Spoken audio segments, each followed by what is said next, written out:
සුබ දවසක් වේවා හැම දෙනාටම.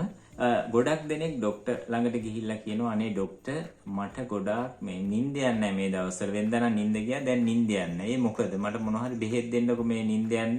ඔන්න ඔයගේ ගොඩාක් රෝගීන් වෛද්‍යවරු ළඟට ගිහිල්ලා මේ දවස්වල ගොඩාක් කියන දෙයක් තමයි මේක.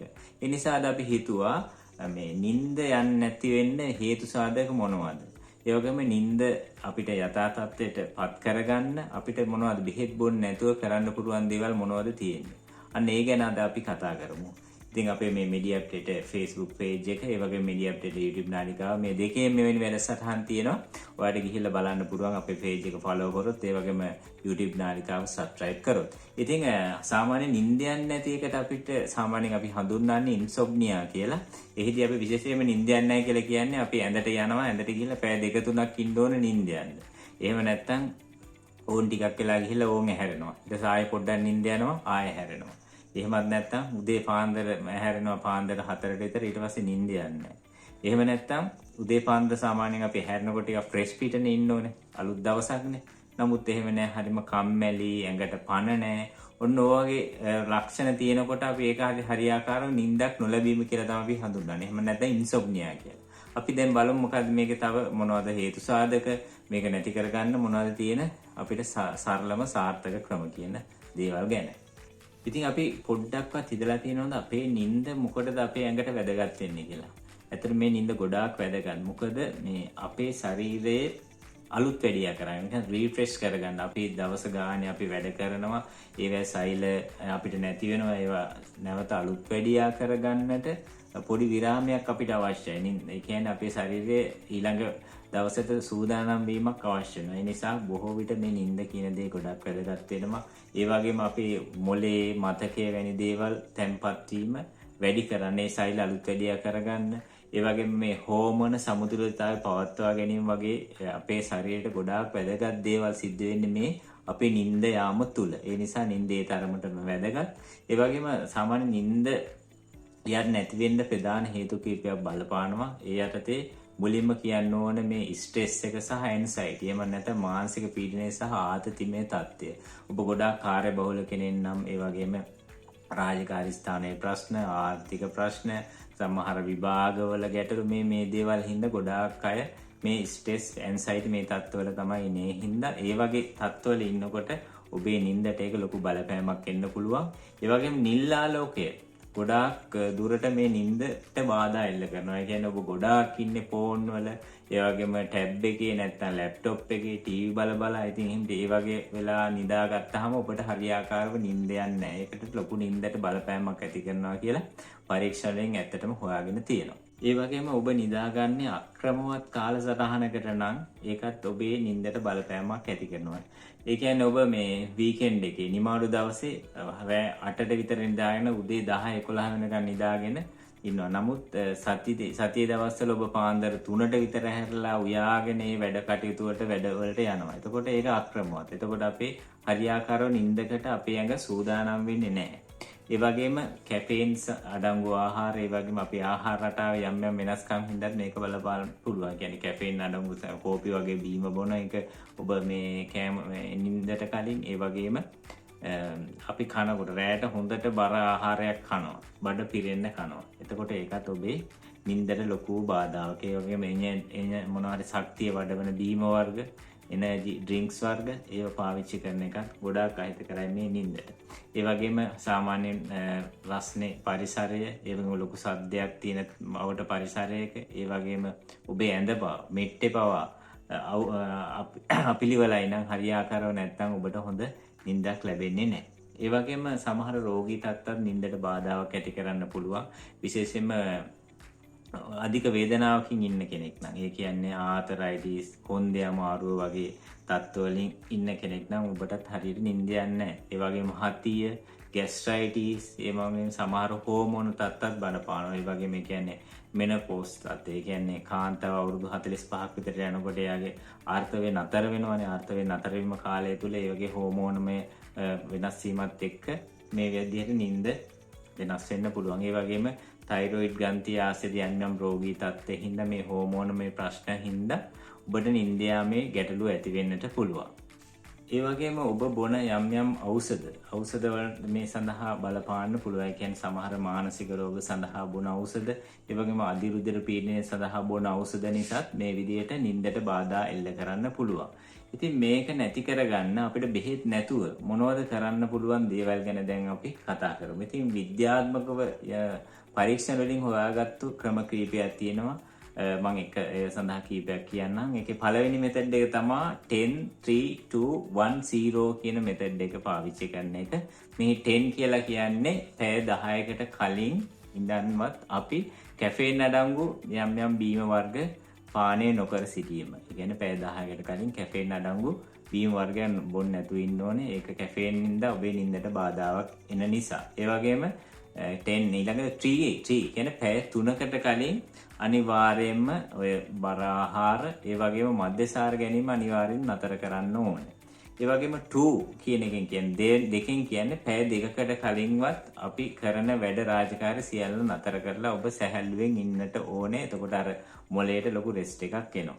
ඒ වගේම 1 එකෙන් කියන්නේ ෆෝන්, ටීවී, ලැප්ටොප් වගේ දේවල්, ඒ කියන්නේ නිල් ආලෝකයත් එක්ක ඔබ නිරාවරණය වීම හැකියතාක් අඩු කරන්න ඕනේ. 0 නැත්නම් බිඳුවෙන් කියන්නේ ඔබ එලාම් දැන් උදෑසන වැඩට යන්න ඔබ එලාම් එක 5ට තිබ්බනම් ඔබ එලාම් එක වැදුණු ගමන්ම ඔබ අවදි වෙන්න ඕනේ. තව විනාඩි 5කින් ආයි ඊළඟ රිපීට් එලාම් එක වදිනකම් කවදාවත් ඉන්න එපා. ඉතින් ඒ විදිහට 10 3 2 1 0 කියන මෙතඩ් එක ඔබ හරියට පාවිච්චි කරොත් ඔබට සාර්ථක ප්‍රතිඵලයක් ඇත්තටම ලබා ගන්න පුළුවන් වෙවි. ඔබ මේ දේ කරලා බලන්න. එහි මම බලාපොරොත්තු වෙමින් ඉන්නවා එහෙනම් හොඳ කමෙන්ට් එකක් ඔබගෙන් ලැබෙයි කියලා. ඒ වගේම සුව පහසු නිින්දක් ලබා ගන්න ඔබට තවත් කරන්න පුළුවන් විද්‍යාත්මක මෙතඩ් එකක් ක්‍රමයක් මම කියන්නම්. ඒකට කියනවා 4-7-8 ක්‍රමය නැත්නම් 4-7-8 ක්‍රමය. මෙහිදී කරන්නේ අපි තප්පර 4ක් විතර නාසයෙන් හුස්ම ගන්නවා. හරි. ඊට පස්සේ තප්පර 7ක් විතර හුස්ම තදින් අල්ලන් ඉන්නවා. පිටෙන් හුස්ම අරගෙන මේ විදිහට තප්පර 7ක් අල්ලගෙන ඉන්නවා. ඊට පස්සේ ඊතුරු තප්පර 8න් කටින් හිමින් හුස්ම පිට කරනවා. ඒකෙන් ගොඩක් දුරට මේ ස්නායු පද්ධතියේ ක්‍රියාව සාර්ථකව සිද්ධ වෙන්න එක හොඳ ව්‍යායාමයක් කියලා හඳ මෙතඩ් එකක් කියලා පරීක්ෂණ වලින් හොයාගෙන තියෙනවා. ඒ හින්දා ඔබ බලන්න 4-7-8 ක්‍රමයක් පොඩ්ඩක් ප්‍රැක්ටිස් කරලා ඔබේ නිින්දට එකකින් සහනයක් ලැබෙයිද කියන එක. ඒ වගේම ඔබට පුළුවන් ඔබ නිදා ගන්න කාමරේ ටිකක් අඳුරු කරලා තියාගන්න. ඒ වගේම උෂ්ණත්වය අඩු වෙන විදිහට ඔබට ෆෑන් එකක් දාලා හරි ඒ වාතාශ්‍රය ලැබෙන විදිහට පරිසරය කාමරය හදාගන්න පුළුවන්. ඒ වගේම ඔබේ ඇඳේ සාමාන්‍යයෙන් කොට්ටේ හෝ මෙට්ටේ පරණ නම් සමහරට ගැට ඇවිල්ලා ගැට ඇවිල්ලා වගේ නම් ඉතින් ඔබට අපහසුයි නිදා ගන්න. ඉතින් ඒ හින්දා ඔබේ මෙට්ටේ මාරු කරලා ගැළපෙන මෙට්ටයක් කරලා හොඳ සුව පහසු විදිහට ඇඳ හදාගන්න පුළුවන්. ඒ වගේම ඔබ නිදා ගන්න තැන ශබ්ද ඒ කියන්නේ දැන් ශබ්ද තියෙන තැනක් නම් ඔබට එහෙම නෙමෙයි නිස්කලංක කාමරයක් තියෙනවා. ඔබ ඒකට මාරු වෙලා ඒ වගේ දෙයක් කරගන්නත් පුළුවන්. ඒ වගේම ශබ්දෙන් නැති වෙන්න ජනේලේ හරියට වහලා ඒ වගේ සාමාන්‍ය ශබ්දෙන් තොර පරිසරයක් නිර්මාණය කරගන්න අපි උත්සාහ කරොත් ඔබේ නිින්දට ඒක ලොකු සුව පහසුවක් ගෙන දෙන්න පුළුවන්. ඒ වගේම සමහර දැන් YouTube channel එක වලින් වගේ ඔබට පුළුවන් අර නිදා ගන්න වෙලාවට සුදුසු යම් යම් මියුසික් ඒ කියන්නේ ශබ්ද වර්ග තියෙනවා. ඔබට ඒක හරියට සර්ච් කරලා ඒ වගේ මියුසික් එකක් ඇහෙන්න සලස්සලා නිින්දට යන්න පුළුවන්. ඉතින් ඒ වගේ හොඳ කියන්නේ නිින්දට බාධාවක් නැතුව සුවපහසු නිින්දක් ලබා ගන්න පුළුවන් කියලා ඒ වෙනුත් පරීක්ෂණ වලින් සනාථ කරලා තියෙනවා.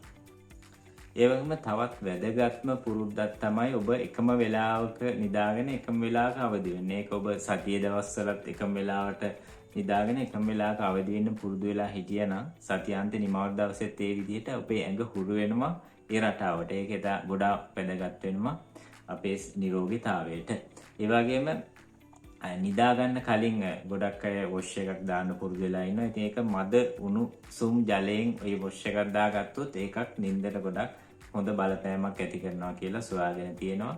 ඒ වගේම සැහැල්ලු ආහාරයක් ඔබ රැයට ගන්න පුරුදු වෙන්න. ඒ වගේම ඒ ගන්න ආහාරෙත් කුඩා ප්‍රමාණයක් ගත්තොත් ඔබට ශරීර සෞඛ්‍යයට ගොඩාක් වැදගත් වෙනවා. නිින්දට වගේම දියවැඩියාව, අධිරුධිර පීඩන වගේ රෝග තත්ත්වවලින් වැළකෙන්න මේක ඉතාමත්ම වැදගත් වෙනවා. ඒ වගේම ව්‍යායාම කරන්න. ඔබ ව්‍යායාම නිතිපතා ව්‍යායාම කරන්න. හැබැයි මේ ව්‍යායාම කරන එකත් ඔබ නිින්දට පැය 2කට කලින්වත් නතර කරන්න ඕනේ. නැත්තම් ඒකත් නින්දට බාධාවක් ගෙන දෙන්න පුළුවන්. හින්දා ව්‍යායාමය හොඳයි. නමුත් ව්‍යායාම කරන එක නින්දට පැය දෙකකට කලින්වත් ඔබ නතර කර යුතුයි. වගේම මේ නින්ද සම්බන්ධ යම් යම් මිත්‍යා මතත් ගොඩක් අය ළඟ තියෙනවානේ. සමහර විට නම් මම හොඳට දවල් නිදාගෙන රැට ඇහැරලා ඉන්නවා කියලා. එතන මේක ඇඟට හොඳ දෙයක් නෙමෙයි. ඔබේ ඇඟ සූදානම් වෙලා ඉන්නේ රීප්‍රෙස් වෙන නැත්නම් අලුත් වැඩියා වෙන්න රාත්‍රී කාලෙත්. මොකද ඔබ කුඩා කාලේ සිටම ඒ දේවල් හුරු වෙලා එකපාරට වෙනස් කරන්න ගියාම මේක ඇඟ හඳුනාගන්නේ නැහැ. හින්දා ඒක සාමාන්‍යයෙන් ඔබේ නින්දට සහ ශරීර සෞඛ්‍යයට අහිතකර වෙන්න පුළුවන්. ඒ නිසා ඔබ හැකිතාක් නිදා ගන්න එක රාත්‍රී කාලයේම සිදු කර යුතුමයි. ඒ වගේම සමහරු හිතනවා නිදි පෙත්තක් බීලා මම අද නිදා ගන්නවා කියලා. නිින්ද යන්නේ නැති වෙනවා. නමුත් ඒ වගේ දේවල් අනිවාර්යයෙන්ම වෛද්‍ය උපදෙස් මත පමණක් කරන්න ඔබ පුරුද්දක් කරගන්න එපා. නිින්ද යන්නේ නැතුණාම මොන හරි පෙත්තක් බීලා නිදා ගන්න එක. ඒක බොහොම ශරීරයට අහිතකරයි. ඒ වගේම නින්දෙන් ලැබෙන වාසි ගැන කතා කරොත් ඔබට ඔබ හරියාකාරව නින්දක් ලබා ගන්න කෙනෙක් විදිහට ඔබ heart attack වලින් ආරක්ෂා වෙනවා. ඒ වගේම දියවැඩියා වගේ රෝග තත්ත්ව වලින් ආරක්ෂා වෙනවා. වගේම ඔබේ මතක ශක්තිය ගොඩක් වර්ධනය වෙන්න පුළුවන්. සමහරු පාඩම් කරන එහෙම කාර්ද ළමයි ගොඩක් අය ගොඩාක් නිදි මරාගෙන පාඩම් කරාට සමහර ප්‍රතිඵල නැති වෙන අවස්ථා තියෙනවා. ඉතින් ඒ වගේ ගොඩාක් දුරට හේතු සාධක වෙන්නේ ඒ ඉගෙන ගන්න කෙනාගේ මොළය වර්ධනය වෙන්නේ මතක ශක්තිය ඇතිකරන්න සෛල වලුත් සෛල ඇතිකරන්න හරියට ඒ ක්‍රියාවලිය වෙන්නේ නැති වෙන්න හේතුව තමයි එයා නිදාගන්නේ නැති එක. ඉතින් ඉඳ හරි නිදා ගන්න නින්දත් එක්ක ඔබට පුළුවන් වෙනවා මතක ශක්තිය වර්ධනය කරගෙන ඒ විභාග වගේ දේවල් වලටත් සාර්ථකව මුහුණ දීමේ හැකියාවක් ලබා ගන්න. ඒ වගේම ප්‍රතිශක්තිය කියන්නේ රෝගවලට ඔරොත්තු දීමේ හැකියාව වැඩි කරගන්නත් පුළුවන් ඔබ සාර්ථක නිින්ද ලබා ගත්තොත් පමණයි. මේ විදිහට ඔබ මම කියපු මේ යම් ක්‍රම පාවිච්චි කරලා ඔබේ ජීවන රටාව වෙනස් කරලා මේ දේවල් කරලත් ඔබ සති දෙක තුනක් මේ එක දිගට මේ නිින්ද යන්නේ නැත්තම් ඔබ අනිවාර්යයෙන්ම හැකියක්මනින් වෛද්‍යවරයෙක් ළඟට ගිහිල්ලා ප්‍රතිකාර ගත යුතුයි.